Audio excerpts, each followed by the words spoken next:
Magkano na utang ng bansa natin, Commissioner? 17 trillion and counting, di ba? From PAN, yung 2,284, papunta doon sa FAN at saka yung FLD. Yung final, 983. So nalaglagan pa tayo ng 1,301 cases na hindi nakaproceed sa FAN at saka FLD. Tapos from FAN, FLD, na 983 na nga lang, from an original figure of 3,520 to FDDA, final decision on disputed assessment.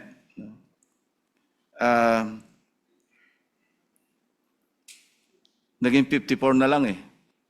Nalaglag pa yung 921, 929 na hindi nakaproceed sa FDDA. So again, going back to the original figure ng 3,520, laglag tayo na nauwi na lang tayo sa 54. So have you done some studies to find out? Kasi you can only succeed if you learn from the lessons of the past, di ba? Para makorek mo yung mga deliberate man yan, on inadvertent yung may mga omission na hindi sinasadya, para lang mag-succeed kayo. Of course, there are reforms in place. Sabi nyo, system generated, and hopefully, mag-spike yung collection natin. But if you do not study, if you do not research properly, kung ano yung cause or causes, kung bakit ganong kalaki yung drop from LOA hanggang sa FDDA, then I don't see how you can succeed. Mr. Chair, with respect to the factual circumstances po on this, may I request, Mr. Chair, that Mr. Attorney Rufino Cantaros be recognized? Okay, kung sino yung nakakaalam, sige nga. Bigyan nyo kami ng medyo kapanipaniwala. Good morning, Mr. Chair, Sige, thank you. honorable members of the Blue Ribbon Committee. I am Attorney Rufino Cantaros, Mr. Chair, and Task Force Coordinator of RAF. Unang-una, Mr. Chair, yung discrepancy po ng numbers ng different stages of the assessment. You proceed, sasabihin ko yung implication nito pagdating sa pesos and centavos. 2023, 2,472. Rough lang ito ang na-collect, ang amount do sa NOD, 510.49 billion. Ang actual na nabayaran, 6.88 billion. 2024, 379 yung LOA. Ang na-assess, 74.34 B.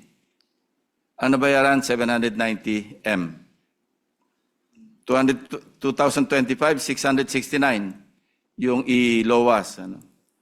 Ang na-assess, 16.18 billion.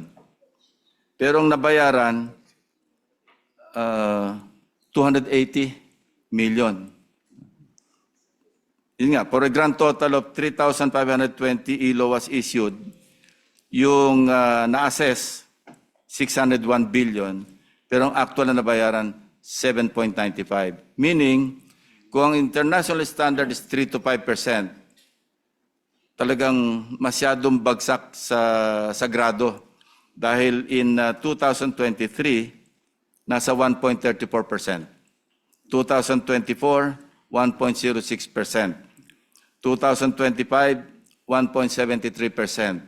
And yung total niya, pag sinuma total, ay poor 1.322%.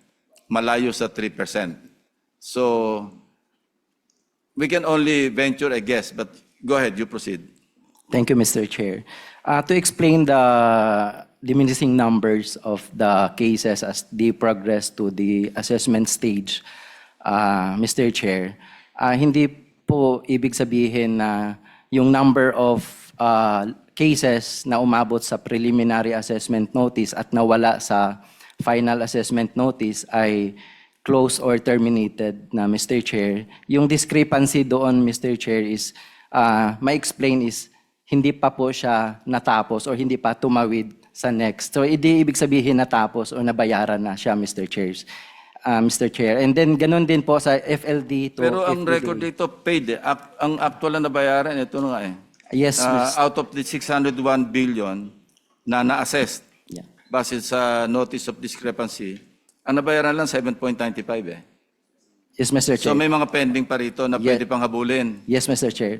Ang total data po namin, Mr. Chair, is out of the 3,520 na cases, only 412 of that, Mr. Chair, 412, 11%, ang nag-proceed to full or partial payment of the assessment, Mr. Chair.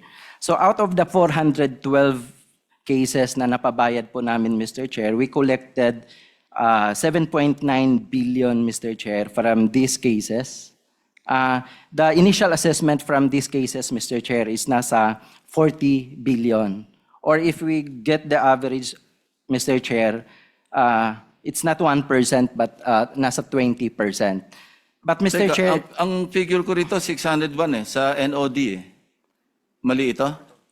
that's the total, Mr. Chair, of the Sa notice of 3,000. discrepancy, Yes, based on the assessment, di ba? yes, Mr. Chair.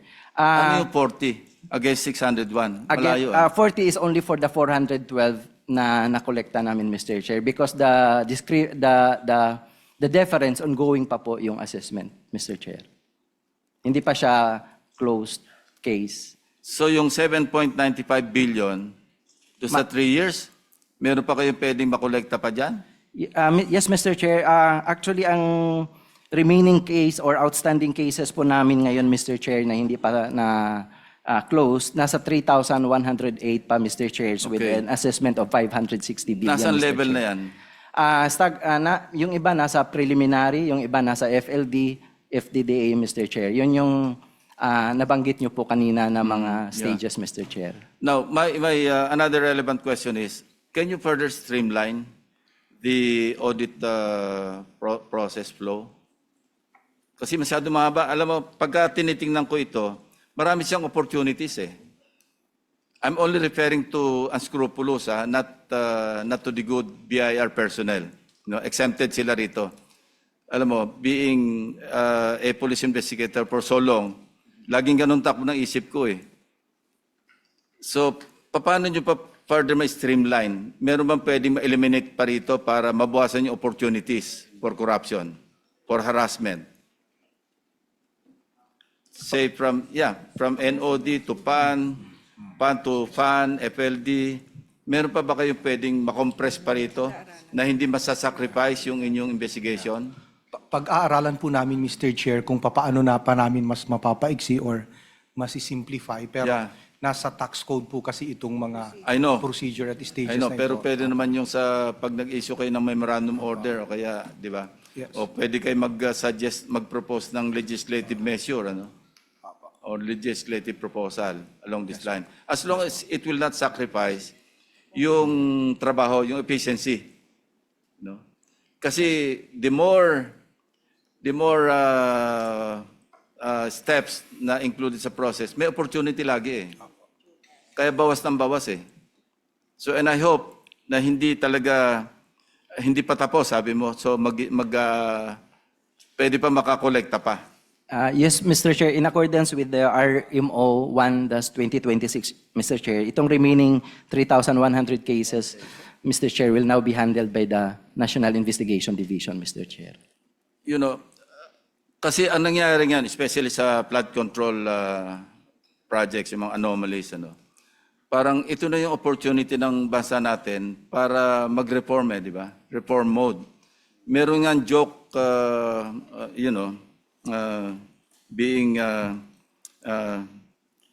siya sabi, yung mga BIR daw, saka mga Bureau of Customs, nung marinig nila yung flood control, nainggit daw sila hindi nainggit. Sabi nila, nagmukha raw silang mga pickpocket saka mga snatchers na makita nila yung ginagawa sa DPWH.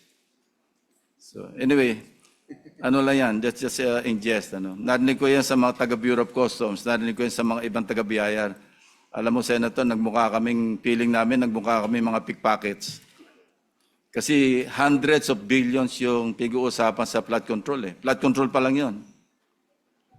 And I hope because of this, of all these investigations, indictments, and all, sana mag-reform mode na tayo. No? And this is one good step, at least introduced by the new management, no? Na papunta na sana tayo doon sa reform. After all, magkano na utang ng bansa natin, Commissioner?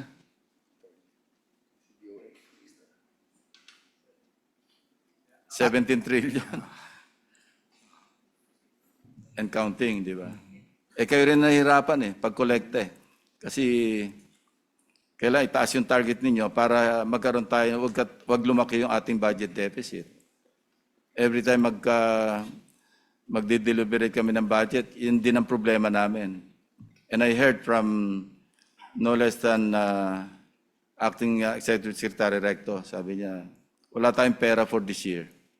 Parang short na agad tayo ng paano mag-implement ng mga projects kasi counted na or factored in na yung borrowings.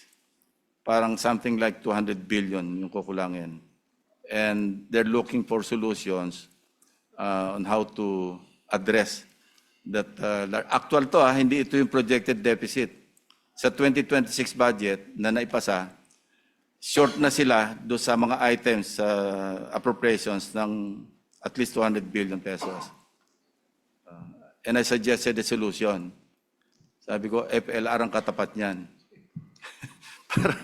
para mawala yung, para ma-menos yung 200 billion mahabol nyo, mag-FLR kayo. Especially those that are not agency-initiated projects. Yung mga na-insert lang sa House, sa Senate, sa BICAM. So, yun lang ang pwedeng solusyon Otherwise, short talaga tayo. Naka-input na dyan pati yung loans, yung borrowings natin for darating this year. Kulang pa rin tayo. And that's shocking, I think this is the first time that I heard na merong actual na, nandyan na yung GAA approve na, short pa rin tayo. So, food for thought na sana magsama-sama na lang tayo sa reform. Di ba? Nandyan na rin lang. No? And if you think of the consequences, lalo ngayon, ang laki ng kulungan do sa Payatas ba ito? Kung mag-iisip tayo ng konting kalokohan, isipin na lang, i-project na natin sarili natin na nandun tayo nakadilaw. Yun na lang isipin natin, siguro magre-reform tayo. Di ba, Commissioner? Yeah. Opo, Mr. Chair. Yeah. Before you sleep at night, imagine na lang sarili natin na naka-yellow uniform at nandun at kasama yung kumakain ng ginisang munggo. No? Kasi 100 pesos lang yung meal allowance. Yung mga ganun ba?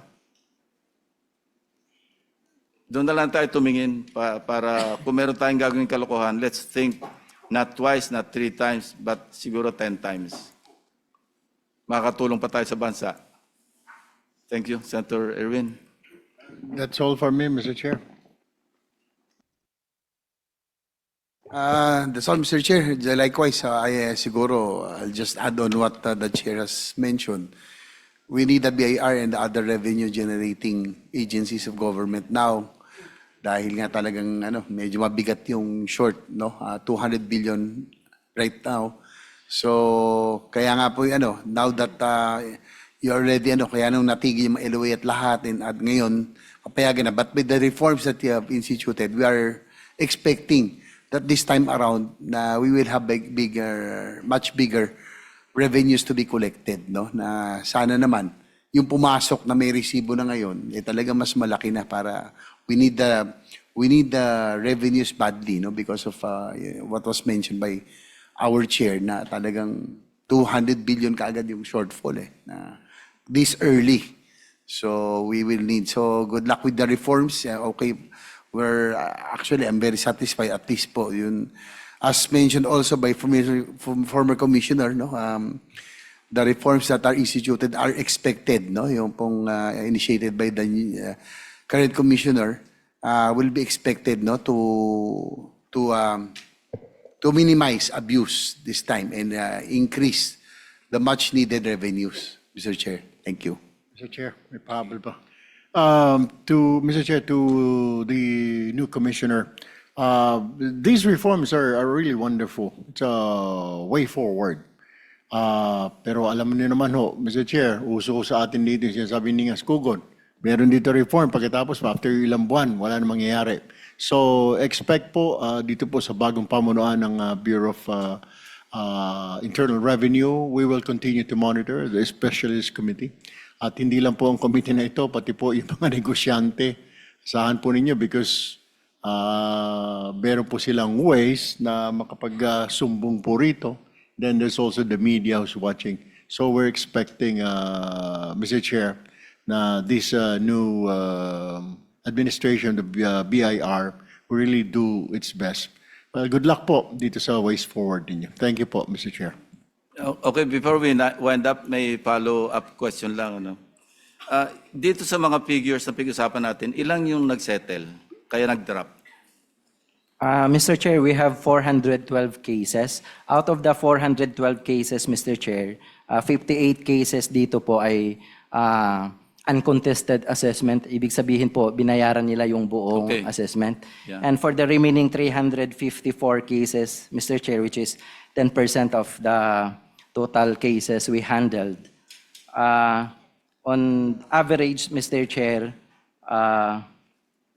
the gap between the initial assessment and the actual payment, Mr. Chair, is nasa 80% on average. Pero case per case, Mr. Chair, Ilang percent yung nag-settle? Meaning hindi na nag-question, nag-settle, parang middle ground, na inalaw. Nangyayari na, di ba? Parang nakipag-usap, tapos, sige. 11%, Mr. Chair. Itong 11%. 412 is 11% of the 3,520 cases that we handled, Mr. Chair. Sino nag-approve ng pagka may settlement na ganyan? Mr. Chair, the adjustments of the initial assessment starts from the submission of documentary evidence by the taxpayers, Mr. Chair. So, from the audit validation. We understand, kasi maraming factors dito, yung pagsisettle. May mga political intervention. Naintindihan namin yan. Ano, tagalan natin dito sa serbisyo para, hindi naman para kayo parang masyadong rigid na walang patawad at saka parang hindi pwedeng kausapin. No? And there are people na hindi nyo rin matanggihan, di ba? Mr. Chair, the process of the... Sino nag-approve niyan? Yung Well- finally, pagka halimbawa, inassess halimbawa ng 20 million o 10 million, gusto makipag-settle ng so much, sinong final approving authority? O sige, pwede na yan. The process, Mr. Chair, is the submission of evidentiary documents, and then upon validation and review along the process, Mr. Chair, once the recommendation reach at my level, Mr. Chair, I discuss the findings of the audit conducted with our commissioner because this is So that's between you and the commissioner. yes, Walang ibang layer. You report directly to the commissioner. yes, Mr. Chair, on the recommendation of the Yeah, I know. Yeah, Mr. Yeah. Commissioner, meron bang insidente na nauwi sa zero pag may nakikiusap? Wala naman. Mr. Chair, wala naman po. In fact, makikita naman po natin na maganda yung collections from the Run After Fake Transactions program. Yeah. On the average, almost 20 million per case ang nakolekta po natin compared with sa mga usual na regular LOA. Ang average po niyan, mga wala pang 1 million ang collection per LOA. Ito pong sa RAFTA, almost 20 million per LOA ang nakolekta po natin. Erwin. May question lang po ako both for former Commissioner Lumagi at Commissioner Mendoza. Noong panahon ho ninyo, I'm sure may mga businesses na, o ba't maliit ang binayad mo? Kasi boss, sasabihin niya doon sa auditor, palugi ho kami. Ano ang actions ang taken, ginagawa po ninyo pag sinabi niya, palugi po ako, as a matter of fact, magde-declare na po ako ng bankruptcy kasi ito na lang po talaga ang sales ko. What do you do with that? Tapos may utang siya na ganito kalaking taxes. Noong panahon ho ninyo, binibigyan niyo po ba ng chance, you listen, or hindi, bayaran mo talaga at wala kang sales? How do you deal with that? Yung nakikiusap na, lugi ho kami sir, ito talaga yung income lang namin, ito po yung mga receipts namin. What do you do with that? Well, Mr. Chair, definitely po pinapakinggan po natin yung mga sinasabi po ng mga taxpayers. In fact, meron po talaga mga ganyan. And kasi minsan ang laging, I'm not sure if narinig niyo po yung iba sinasabi, kailangan taon-taon dapat tumataas ang collection kahit na bumaba yung revenues. My instruction then was, hindi dapat ganun, hindi naman porke dapat tumataas ang goal natin, dapat ang lahat ng taxpayer tumataas din ang tax payment kahit na malinaw naman na bumaba naman talaga ang revenues or nalulugi.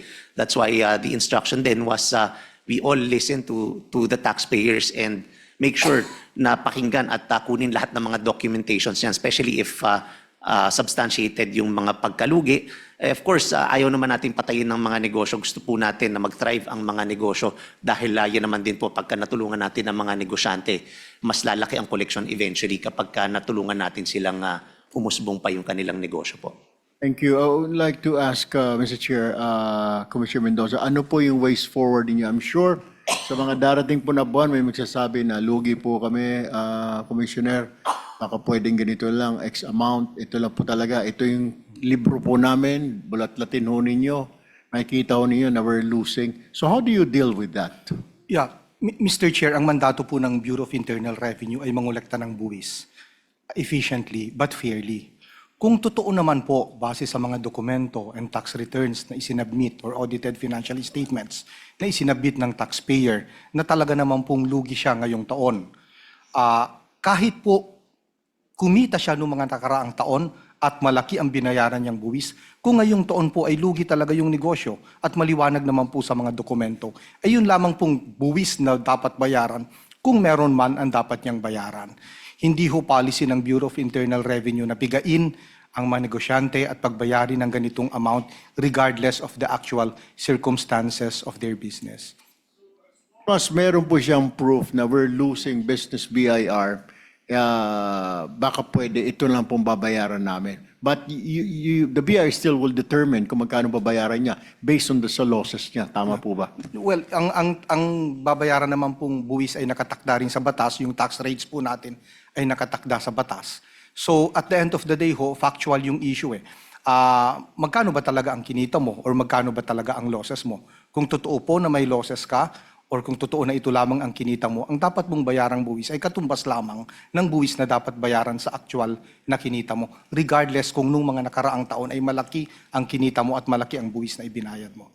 Thank you, Mr. Chair. That's all for me. Okay, JB. That's all, Mr. Chair. The reforms no, that were presented by the BIR now, at least kahit pa paano, we'd like to appreciate, we thank them also no, as a result of our Blue Ribbon Committee. The first Blue Ribbon Committee hearing nagkaroon na ng resulta. No? Hopefully this will really improve. Thank you, Mr. Chair. Yeah, as a parting shot, gusto ko lang ulitin, reiterate yung sinabi ko kanina. Hindi natanong yung iba rito, pero ito yung aking message. Before you start thinking of doing something foolish, just imagine yourselves, or yourself, wearing the yellow uniform na may malaking PDL, person deprived of liberty.